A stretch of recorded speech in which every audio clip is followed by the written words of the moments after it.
Hello, ELT132. This is the second part in the series of building a synchronous counter by defining it initially and then ending up with a circuit. So where we left off previously is we had generated this state table for our counter. And there's an associated state diagram with this and an associated paragraph which we used to define the problem. It's stated right here. We defined the problem, we wrote the state diagram or drew the state diagram, and then we have a state table, and that's what this is. And then we use the flip-flop excitation tables to fill it in. So now, what do you do with this? And how do you get a circuit out of it? So what I'm going to do now is work on, or use these two columns here for our flip-flop, J3, and K3. Now look, you're going to have to do this for every flip-flop you have, right? But we're just choosing this one for now. And I drew two arrows here to point that these are what we're talking about. So you're going to have to write or fill in a Karnaugh map using this state table for each input. So for this specific counter, you have 8 inputs, right? JK, JK, JK, JK. So you have 8 inputs. You're going to need to have 8 Karnaugh maps. All right? For each Karnaugh map, and here's an example of one right here. It's for J3, and that's obviously this column right here.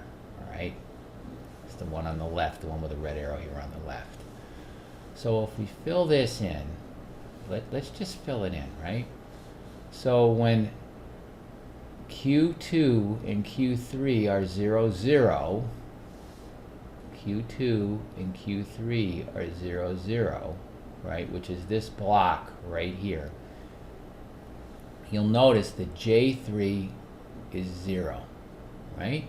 Hence you have 0 through the first row. Let's continue. Now the next one, we have Q2 and Q3 are 1, 0. Well, that's this block. Q2 is 1, Q3 is 0. So if we move over here, we can see that for J3, for 0, 0, when Q0 and Q1 are 0, 0, 1, 0, or 0, 1, it's all 0, right? 0, 0, 0, 1, or 1, 0, they're all zeros. But this one right here is a 1, and that occurs when Q0 and Q0 and Q1 are both 1. And if you notice, when these are both 1, J3 is 1. You got it? So there's this row. Now, if you look at the next one, it's when Q2 is 1, Q3 is 1, Q2, Q3 right here. That's this block right here. If you come over here to J3, they're all X's, aren't they? Hence, you have all X's here. And when it's 1, 0, right, that's this last one here. When it's, I'm sorry, I should say 0, 1, because I go from the least significant right to left. When it's 0, 1, all right, that's this block right here. And when you come over here to look at the J3 column, these are all X's as well. So then you end up with a Karnaugh map that looks like this. Now you have to group it, right? Obviously they did the grouping for you right here. Now remember, let's just go through the grouping to refresh your memory, right? So you look to the left and you go down on this grouping. Whichever row contains part of the grouping you have to look at. So in this case, you're looking at this number 0, 1, and 1, or 1, 0, and 1, 1. what changes? Well, obviously Q3 changes, but Q2 does not, right? They're both 1. So you know Q2 is going to be in your answer. And if you look up, you can see that it's only in one row, so you have Q0 and Q1, right? So for the SOP expression would contain Q0, Q1, and Q2. All right, that's for J3. And if you look over here, J3, the equation for J3 is Q0, Q1, Q2. All right? Now, let's look at K3. We're going to go through the same exact exercise for K3, right? And remember, when you're doing this, you can put your hand over, but you block out all these other columns there. You don't care about that. You don't care about J3. The only one you care about is K3 when you're filling in these Carnot maps.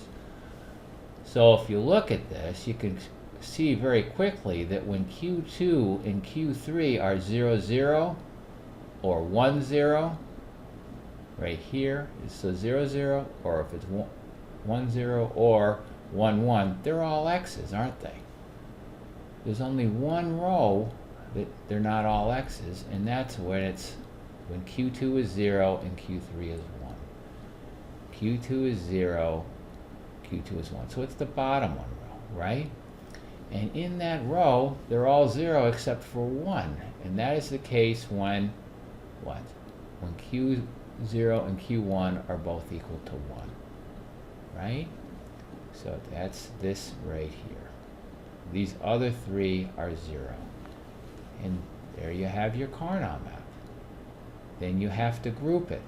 Let's go through the same exercise. When you group it, you look over to the left, and you see for every row that's contained for that grouping, all right, do the values change? And you can see here that when you come down, it encompasses the whole column there. So everything changes, so you have to throw those out, right?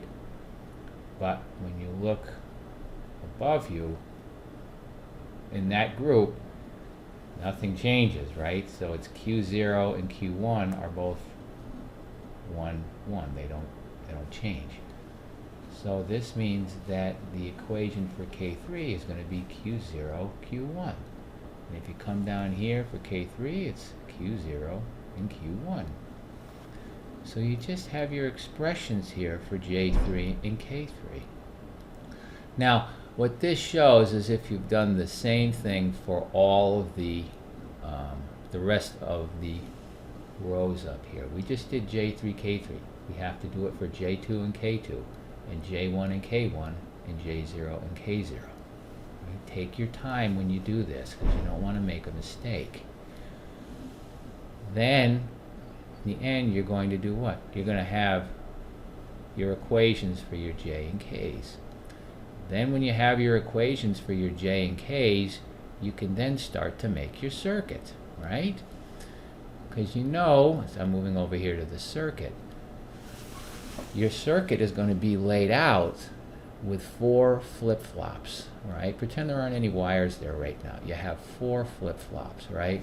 You're going to have a J0, a J1, a J2, and a J3. Or K0, a J0, K0, that's 1. J1, K1, that, you know what, I'm speaking backwards. You're going to have the 0 flip-flop, the 1 flip-flop, the 2 flip-flop, and the 3 flip-flop, all right? Now, you're going to connect all of their clocks together, because this is a synchronous counter. Do you see? All the clocks are connected to the same clock source. Got it? Now, since we're looking at, in this case, let's just look at J3, K3, right? So here is your 3 flip-flop right here, number 3. Doesn't have to be this one, but that's what I just call this, number 3, right? So if you look at this, let's look at J.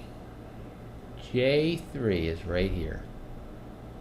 If we follow it back, it's going to a 3-input AND gate, isn't it? And the inputs to that AND gate are what? Q0, right? And then we have Q1 and then we have Q2, right? Q0, Q1, and Q2, right? That's what we're supposed to have, Q0, Q1, and Q2. This is a 3-input AND gate with the inputs going to these Q0, Q1, and Q2. The output is going to J3. Let's look at K3. K3, if you bring it back, goes to a 2-input AND gate, right? Well, this is a 2-input AND gate, isn't it?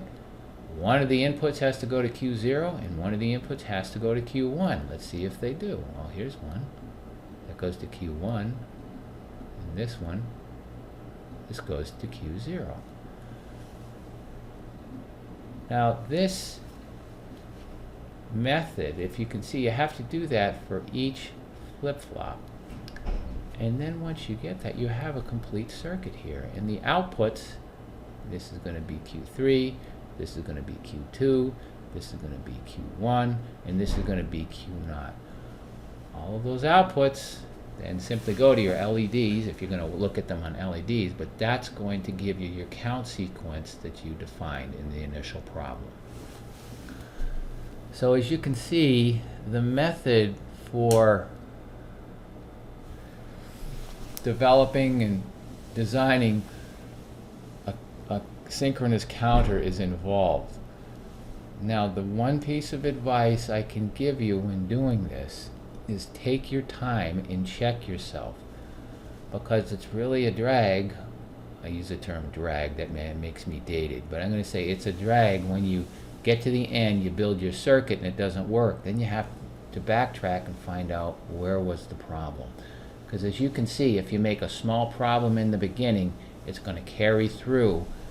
You know, if you make a mistake in your state table, it's going to carry through to your Carnot maps, which is going to carry through to your equations, which is going to carry through to your circuit, and before you know it, nothing works well, and then you're going to have to go through and retest everything.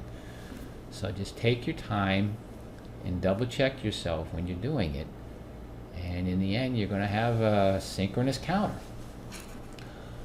All right, everybody. Thanks for watching.